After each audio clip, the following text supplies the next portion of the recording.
Hello everyone. Ayan, puzzle. Yan ang gagawin ng anak ko ngayon. Siya ay naka-leave from work. Pero nakatigil bahay lang dahil ang sabi niya, siya ay magpapahinga rin lang daw naman. So ayaw niyang lumabas.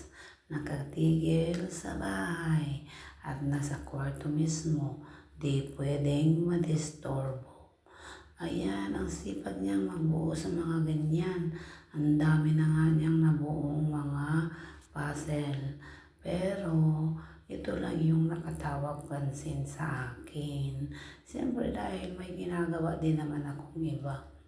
Ngayon, nabuo na nga niya yung puzzle.